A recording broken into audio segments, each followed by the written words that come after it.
भाई हमारा इंट्रो हम ऐसे नहीं करना चाहते थे। हमारी पुरानी थार को नई थार को खींचना पड़ रहा है क्योंकि पुरानी गाड़ी होने के नाते इसने अपना फर्ज निभाया, इसने अपने नखरे दिखाए। बस देखते हैं गाड़ी हमारी स्टार्ट हो पाएगी तो हम प्रॉपर इंट्रो दे पाते हैं या नहीं।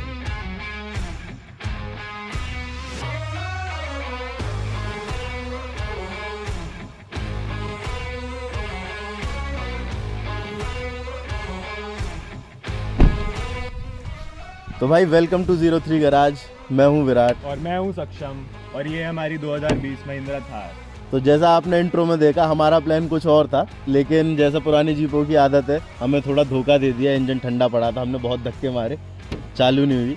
लेकिन कोई बात नहीं। अब सक्षम भाई ये बताओ इस गाड़ी का क्या सिस्टम है? भाई ये है 2020 मॉडल जो सारे अपडेट से बिल्कुल पहले वाला, जिसमें लंबर सपोर्ट, 2 USB पोर्ट और ये सारी चीज़ें हैं। तो मतलब ये वो गाड़ी है जिसमें वो सारे फीचर्स थे जो महिंद्रा के इंटेंडेड थे, जो महिंद्रा ने ओरिजिनली सोचा था 2020 थार को। तो और वो बाद में धीरे धीरे लोगों को पागल बनाने के लिए हटा दिए, पैसा कमाने के लिए। हाँ। तो आ जाइए अब बात करते हैं इस गाड़ी की एक्सटीरियर की। तो एक्सटीरियर से पहले आप लोग कहेंगे कि इसने हाथ में फ़ोन क्यों पकड़ रखा है, क्या दिखाना चाह रहा है? तो भाई अभी हमारा उतना बजट नहीं है, ये अभी हमारा माइक्रोफोन है, तो इसे इग्नोर करते हुए आ जाते हैं हम अपनी थार पे। तो देखिए यहाँ पे पुरानी जीप के जैसे हुक मिलते थे उससे काफ़ी ज़्यादा मॉडर्नाइज महिंद्रा ने ये नए लैचेस दिए जो बहुत कुछ जीप की रेंगुलर से भी इंस्पायर्ड है। यहाँ पे हमें DRL मिल जाती है, पहले किसी थार में नहीं मिली थी। पहले हमें हेलोजन और नॉर्मल पार्किंग लाइट का सेटअप मिलता था, लेकिन यहाँ DRL है। नीचे फॉग लाइट्स भी हैं, इससे पहले महिंद्रा ने किसी जीप में फॉग लाइट भी नहीं दी थी थार में, चाहे उनकी मेजर हुई कमांडर हुई। अब आ जाते हैं फ्रंट ग्रिल पे। तो इसका फ्रंट ग्रिल काफ़ी कंट्रोवर्शियल पार्ट है, लोग चेंज भी कराते हैं। उसका कारण क्या है मैं आपको वो बताता हूँ। तो इस गाड़ी में जैसे आपने देखा है जीप की रेंगुलर स्टाइल 7 स्लॉट ग्रिल ज़्यादा अच्छी लगती है, लेकिन इसमें क्यों नहीं आती, महिंद्रा वालों ने क्यों नहीं सोचा? तो भाई उसका रीज़न है कि जीप का जो 7 स्लॉट ग्रिल है वो ट्रेडमार्क है जीप का ही, जैसा आपको नाम से पता चल गया होगा। तो महिंद्रा उसे यूज़ नहीं कर सकता। तो उसकी जगह उन्होंने इसे, अगर हम अपनी डिज़ाइनर भाषा में बोले तो इसे ग्रेटर ग्रिल, ये चीज़ ग्रेटर ग्रिल है जो उन्होंने लगाई है। ठीक है, एक तरीके से काम कर देती है, लेकिन मेरे अकॉर्डिंग रेंगुलर ग्रिल बेटर लगती है। बाकी आप आएंगे तो क्या, जैसा सक्षम भाई ने बताया ये गाड़ी फर्स्ट लॉट्स में थी, तो इसका बम्पर अभी भी हमें सिल्वर मिलता है। ये आगे की ब्लैक एसेसरी है जो आगे से लगी हुई है, और एक तरीके से ये बम्पर को प्लास्टिक होने के बावजूद भी काफ़ी एक, मैं कहूँगा, मस्कुलर लुक देती है। एक पुरानी थार से अलग बात, ये बम्पर प्लास्टिक है, पहले अपना मेटल आता था। यहाँ महिंद्रा की बैजिंग मिल जाती है। और अगर मैं बात करूँ फ्रंट विंड स्क्रीन की, तो वो भी इन्होंने काफ़ी सीमलेस कर दिया। तो ये था हमारा फ्रंट का पार्ट। अब रेयर के लिए सक्षम भाई के पास चलते हैं। अब बात करते हैं थार के रियर के बारे में, जिसमें सबसे ज़्यादा नोटेबल फीचर आपका ये rear mounted full size spare wheel, जो आजकल की गाड़ियों में स्पेस सेवर होता है या फिर छोटे साइज़ का होता है। और बात करते हैं डिफरेंस के बारे में इसमें और पुरानी थार, तो उसमें आता था सॉफ्ट टॉप और अब आपको मिलता है FRP हार्ड टॉप। उसके अलावा जो बम्पर हैं ये भी पहले मेटल थे जो अब हार्ड प्लास्टिक्स हैं। अब बात करते हैं इसके रियर डिज़ाइन एलिमेंट्स के बारे में, जिसमें सबसे पहले आती है हमारी ये पार्शियल LED लाइट, जिसमें मार्कर और ब्रेक लाइट्स आर LED, और रिवर्स लैम्प्स प्लस आपका इंडिकेटर जो है वो अभी भी हैलोजन है, जो कि अच्छा मिक्सचर है मॉडर्न और ओल्ड स्कूल का। उसके अलावा जो डिफरेंसेस हैं अब अपग्रेडेड जो नई 2020 महिंद्रा थार है और उसमें, तो इसमें आपका आ जाता है डुअल टोन रियर बम्पर जो अब ब्लैक है, जैसा आपको विराट ने ही बताया होगा, सेम जो फ्रंट में है। और rear parking sensors are still standard. चलिए आ जाते हैं थार की साइड प्रोफाइल पे। तो महिंद्रा ने काफ़ी अच्छा काम करा है, इसकी साइड प्रोफाइल को काफ़ी क्लीन अनक्लटर्ड रखा है, लेकिन तब भी एक मस्कुलर लुक गाड़ी देती है, जैसे जो शैम्फर्स हैं हमारे। बात करें इसके फेंडर फ्लेयर्स की, तो ये थोड़े कमज़ोर हैं, फाइबर है। पुरानी थार में भी फाइबर थे लेकिन वो उससे थोड़े स्ट्रॉन्ग थे। और जो हमारा ये है साइड स्टेप, ये नई थार में हमें FRP का मिलता है, पुरानी थार में प्रॉपर मेटल के रॉक स्लाइडर्स थे।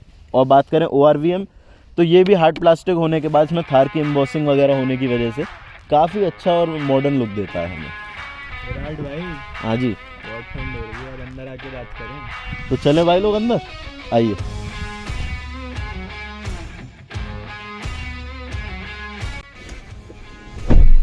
भाई गाड़ी में स्पेस तो अच्छा है, डैशबोर्ड भी पुरानी थार से काफ़ी अच्छा कर दिया है, मतलब जैसे मैं कहूँ एक तरीके से डिज़ाइन में, क्योंकि मैं डिजाइनर हूँ तो डिजाइन एलिमेंट्स पे ज्यादा ध्यान जाता है। स्पेस भी मेरे हिसाब से ठीक है, लेकिन मेरी हाइट उतनी नहीं है, मेरी 5'10" करीब है। सक्षम भाई अपने अच्छे खासे लंबे हैं, ये बताएंगे स्पेस के बारे में। भाई मतलब 6'1" के हिसाब से भी देखा जाए तो लेग रूम और हेड रूम में कोई कमी नहीं होने वाली आगे बैठने वाले बंदे को और चलाने वाले मतलब आगे की 2 सीट्स। हाँ, लेकिन अगर आप चाहो कि हम 4 अडल्ट इसमें कहीं ट्रैवल करें या कुछ करें तो वो नहीं हो पाएगा। पीछे अगर आगे 2 लंबे लोग बैठे तो पीछे बच्चे ही बैठ सकते हैं। तो ये थोड़ा प्रैक्टिकलिटी का इशू आ जाता है इसके बारे में, लेकिन कोई बात नहीं, अब अपनी टॉर बनानी है तो थोड़ा तो कॉम्प्रोमाइज करना पड़ेगा। लेकिन हाँ, मैं कहूंगा कि 4 लोगों के लिए पुरानी थार से थोड़ी इसलिए बेटर हो जाती है कि रेयर सीट्स जो है वो फ्रंट फेसिंग है, लेकिन आप पुरानी थार में आप ज्यादा लोगों को ट्रांसपोर्ट कर सकते हो, क्योंकि वो आप जैसे बेंच सीट कहेंगे वो बेंच सीट्स है, लेकिन उसमें उतना कंफर्ट नहीं है। मतलब लड़ाई वड़ाई हो तो ज्यादा लोग भर के चले जाते हैं। हाँ, मतलब अगर आपकी लड़ाई हो गई तो आप पुरानी थार ले, आप नई थार वाले को कूद देंगे। तो भाई बाकी बात करें हम रेयर सीट कंफर्ट की, तो अभी हम थोड़ा सा एडिट कर देंगे जिसमें आप देख पाएंगे कि सक्षम भाई के पीछे मैं बैठा हुआ हूँ। और ठीक है, मतलब अगर 1-8 घंटे की ड्राइव की बात करूँ तो थोड़ा बियरेबल है, लेकिन उससे ज़्यादा मेरे को लगता है थोड़ा क्रैम्प्स वगैरह की प्रॉब्लम आएगी। और आप अपने स्पीकर भी थार में, अच्छा हाँ, आप एक और चीज़ ध्यान देंगे, कभी भी थार में आपको डोर में स्पीकर्स नहीं मिलते। उसका रीज़न ये है कि जो हमारे डोर्स हैं नई वाली थार के, वो भी कम्प्लीटली रिमूवेबल है। और जितने भी इलेक्ट्रॉनिक आइटम्स है, जैसे आप देखेंगे हमारे पावर विंडो के स्विच ये भी सेंटर में है, और स्पीकर्स यहाँ पर है डैशबोर्ड में, लेकिन रिमूवेबल पार्ट्स पे नहीं है, क्योंकि महिंद्रा चाहता है हम इसे जीप की तरह फुल स्ट्रिप डाउन यूज़ करें। इवन ये हार्ड टॉप की मैं बात करूँ तो ये सब भी देखिए रिवेट्स है, इन सब से रिमूवेबल है। आ जाते हैं सेंटर कंसोल पे, तो सेंटर कंसोल पे यहाँ पे हमें कप होल्डर मिलता है, हैंड ब्रेक है, 4x4 का लीवर है, आगे स्टोरेज है, ये 2 USB प्लग्स मिलते हैं जो नई में एक सिंगल कर दिया।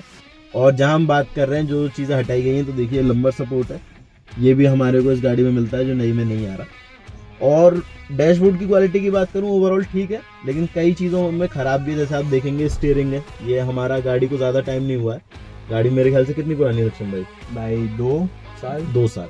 तो 2 साल में आप देख सकते हैं स्टीयरिंग वेयर आउट हो गया है। ये AC वेंट के जो अपने नॉब्स होते हैं एडजस्ट करने वाले, ये बहुत ख़राब क्वालिटी के हैं। ये नई गाड़ी में मेरे ख्याल से आने के साथ 2 महीने में ही निकल जाएगी। 2 महीने नहीं भाई, फिर 5 दिन में निकल गए थे।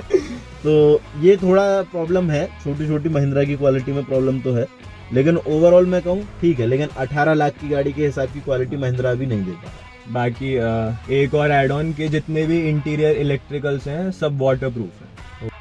बात करते हैं इसके इंफोटेनमेंट के बारे में, जो कि बेसिकली हर चीज़ है इसमें जो एक थार में आपको ज़रूरत पड़ेगी, मतलब एक ऑफ रोडर में। हाँ, तो बेसिकली आपके मल्टीमीडिया फंक्शंस, ठीक है, उसके अलावा एक स्पेशल फीचर जो 2020 में इंट्रोड्यूस कराया गया थार में, अब भी आता है ना, लेकिन हाँ अब भी आता है।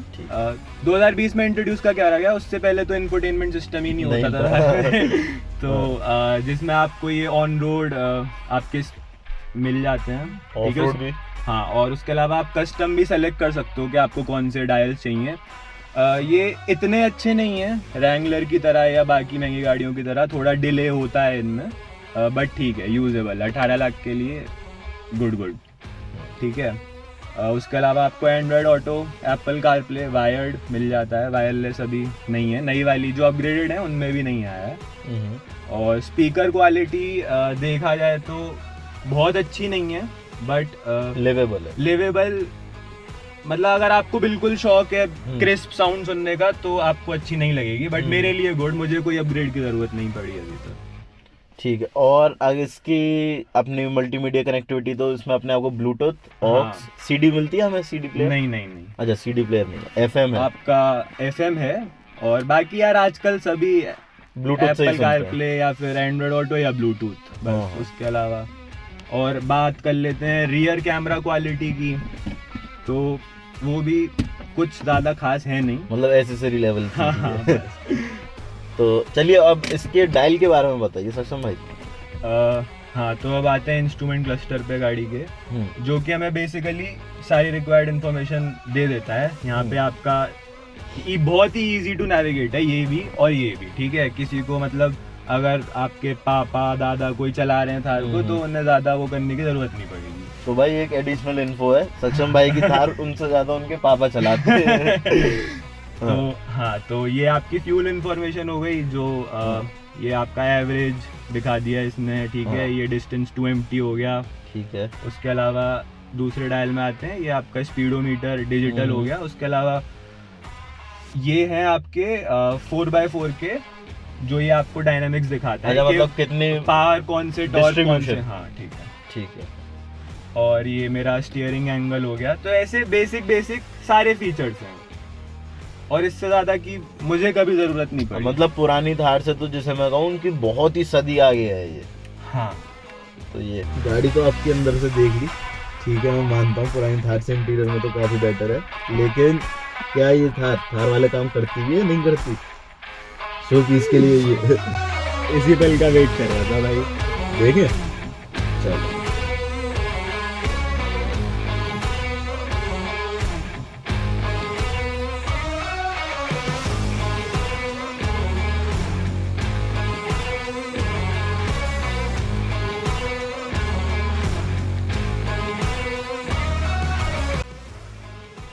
तो भाई ये सब तो थी मजाक मस्ती की बात, लेकिन ऑफ रोडिंग में थोड़ी सीरियस बात करते हैं अब इस गाड़ी के बारे में।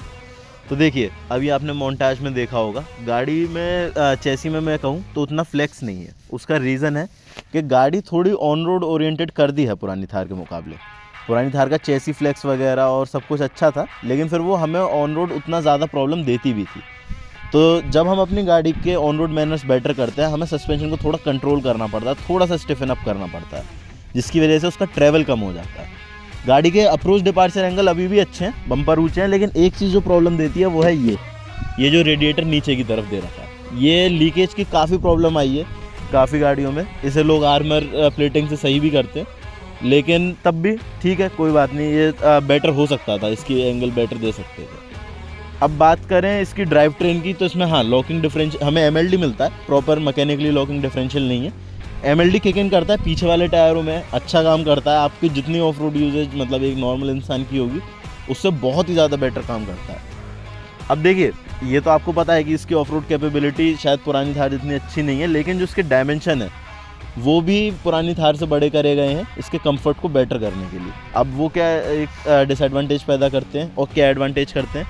एडवांटेज ये है कि इसका ये चौड़ा साइज़ और इसका हैवी वेट इसे स्टेबिलिटी तो प्रोवाइड करता है ऑन रोड पे, लेकिन ऑफ रोड पे वो इसका दुश्मन भी बन जाता है। जैसे आप देखेंगे आर्मी की जीप्स हैं, वो बहुत छोटी और लाइट वेट होती हैं, इस वजह से वो कहीं फंसती नहीं है, और आर्मी आज तक उन्हें प्रेफर करती है। तो ये तो इसके साइज़ का एक छोटा मोटा रिव्यू था ऑफ रोडिंग का, इतना सीरियस हमने नहीं करा।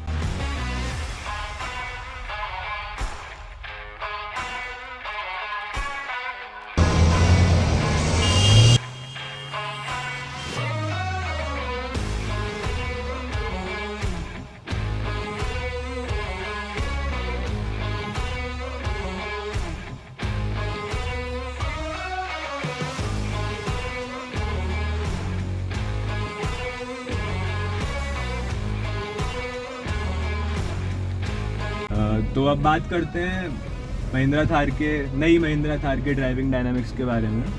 तो महिंद्रा के हिसाब से इस गाड़ी में सब कुछ नया है, ground up, engine, gearbox, chassis, हर चीज़, और उन्होंने कोई भी पार्ट पुरानी थार से यूज़ नहीं किया है, जो बहुत ही सिग्निफिकेंट डिफरेंस देता है इसकी ऑन रोड परफॉर्मेंस में। जैसा विराट ने आपको बताया कि गाड़ी पहले से वाइडर है, तो वो विड्थ ऑफ रोड में तो डिसएडवांटेज है, बट ऑन रोड गाड़ी को बहुत ज़्यादा स्टेबिलिटी प्रोवाइड करती है। इवन हाई स्पीड्स पे भी मुझे कोई भी प्रॉब्लम नहीं और अच्छा कॉन्फिडेंस आता है। बाकी बात करते हैं सस्पेंशन और कंफर्ट लेवल की रोड पे।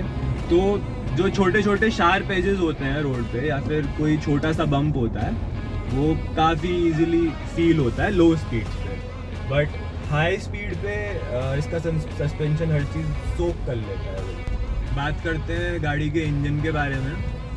तो नई थार में महिंद्रा ने 2 ऑप्शंस दिए थे इंजन के लिए, 1 petrol 2 litre petrol M stallion, जो प्रोड्यूस करता है 152 हॉर्स पावर, और जो ये है हमारा डीजल 2.2 लीटर M ऑक 132 हॉर्स पावर ये प्रोड्यूस करता है, जो कि मोर देन एडिक्वेट है थार के लिए ऑन रोड। अब बात कर लेते हैं गाड़ी की फ्यूल एफिशिएंसी के बारे में। तो आपको महिंद्रा थार में ये सब सोचना तो नहीं चाहिए, बट ऑल टेरेन टायर्स पे इफ़ यू ड्राइव अच्छे से तो 12-13 का एवरेज दे देती है गाड़ी। लेकिन आप रेकलेसली ड्राइव करोगे तो बहुत जल्दी डिप आता है और वो 5-7 तक आराम से कहीं भी है। ऑल्सो अगर आप अपने टायर्स अपग्रेड करते हो मड टेरेन पे या कुछ, जो कि बेसिकली थार ओनर्स करते हैं, तो वो भी बहुत ज़्यादा इफेक्ट करता है आपके माइलेज को।